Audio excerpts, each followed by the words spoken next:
Баршаңызға қайырлы күн достар. Менің арнама қош келдіңіздер. Сіздермен бірге ас адамның арқауы арнасы. Бүгін біз ет асатын боламыз. Мінекей ет асу үшін мен еттерімді легенге салып дайындап қойдым. Қабырға, сосын қара кесек еттер, қойдың майы, сосын ең негізгісі шұжық.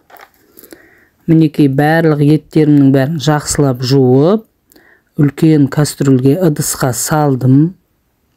Астына от қойып, енді осы етімізді қайнатамыз. Мұны қайнатқан кезде, бірінші қайнаған кезінде көбіктері шығады. Көбіктерін жайлап алып тастаймыз.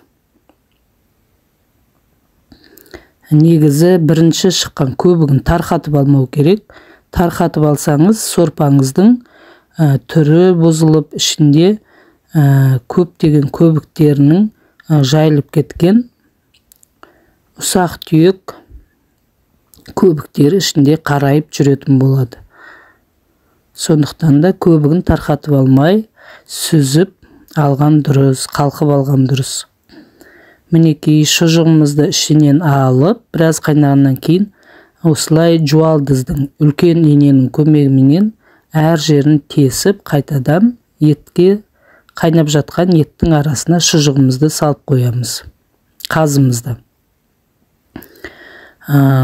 Осы екі аралықта тұздығын дайындауға кірісеміз. Етіміз қайнап жатқан кезде мен 2 бас пияз алдым. 2 дана осылай жарты сақина етіп турап, темір табаққа салдым. Сосын қайнап жатқан етіміздің бетіндегі майларын осылай қалқып сүзіп аламыз. Бетіндегі майларын бәрін алып, жаңағы пияз салынған табаққа саламыз. Мінекей біздің етіміз қайнап жатыр. Қайнап жатқан кезде осылай сәбізімізді саламыз. Мен көкөністерді бүтін қылып саламын.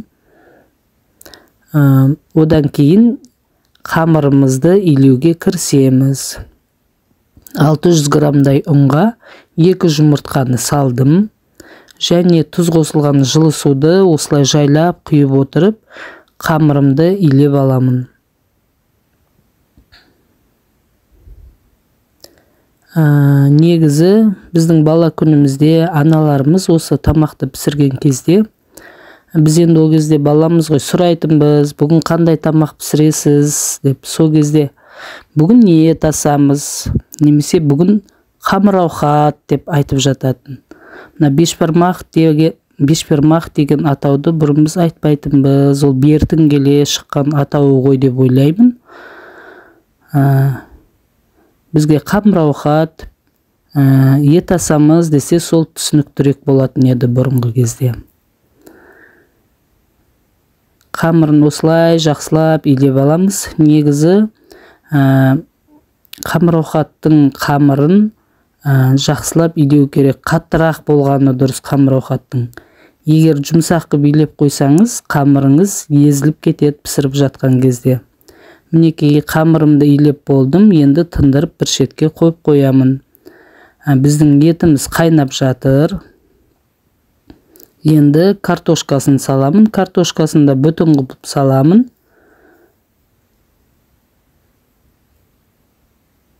Енді міне көріп тұрсыздар, тұздығын қайнатып жатырмын. Тұздығына кішкене қызанақ, аскөк қосып жіберетін боламын. Сонда түсі де әдемі болады. Әрі дәмі де өзгеріп, ерекше дәм береді. Тұздығын осылайша дайындап аламыз. Тұздығымыз дайын болғаннан кейін, бұны да бетін жауып бір шетке қойып қоямын.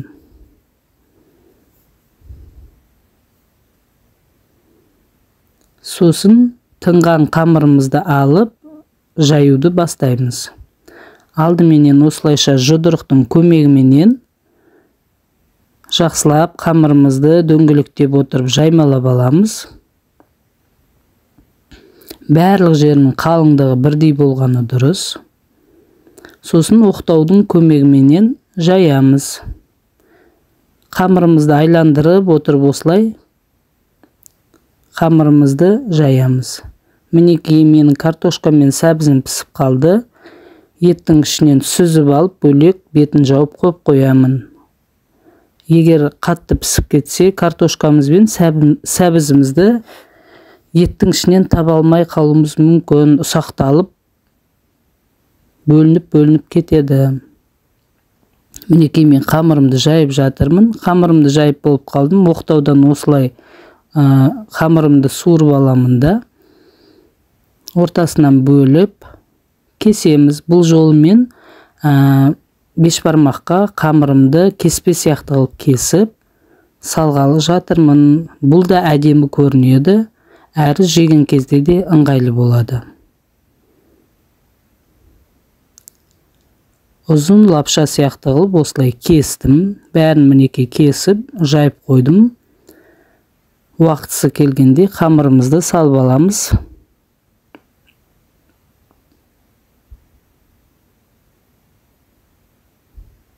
Мінекей қамырымыз қайнап жатқан сорпаға салдық. Ұзақ қайнатудың керегі жоқ. 5-6 минут қайнатсаңыз, қатты отта қамырымыз пісіп қалады. Қамырымыз піскеннен кейін үстіне суық суды құйып жібереміз. Қамырымыз езіліп кетпес үшін. Сосын қамырымызды сорпадан сүзіп аламыз. Мен қамырымды сүзіп алу қиындау болып жатыр, өйткені лапшаларым өте ұзын болғандықтан. Сүзіп алу қиын болып жатыр, бірақ маған осындай ұзын лапшалар ұнайды.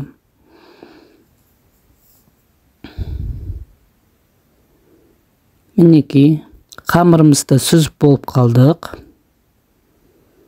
Легенге осылай қамырымызды әдемілеп жаймалап салып қойып қоямыз.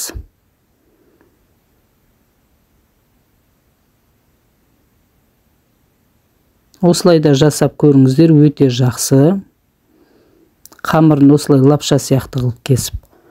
Мінекей енді жаңағы тұздығымды қамырдың бетіне салып жатырмын. Тұздығымыз өте майлы болғандықтан қамырлардың арасына кіріп, дәмін кіргізіп, әрі бір-біріне жабыспай тұратындай жағдай жасайды.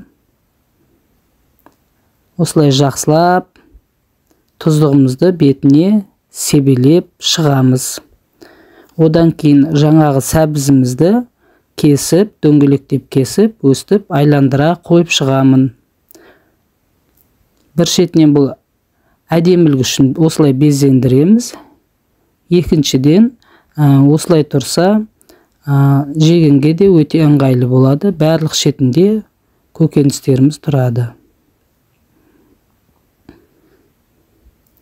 Енді осы легеніміздің ортасына етімізді саламыз. Мінекей бірінші қазыны салдым.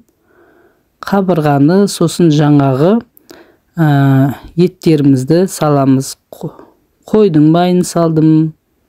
Еттерімізді осылай кесек-кесек етіп, үлкен-үлкен етіп салып қойып қоямын. Менде қара кесек ет көп. Бүгін мен жылқы етінен жасап жатырмын бешбармағымды. Дастарханға алып барғаннан кейін пышағымен қосып апарамыз. Дастарханның басында үйдің үлкен адамы, отағасы өзі еттерді майдалап ортасына қоятын болады. Шұжықтарында кеседі өзі қазысында. Мінекей бүгінгі біздің тамағымыз өте керемет болып шықты. Назар қойып тыңдағандарыңызға рахмет.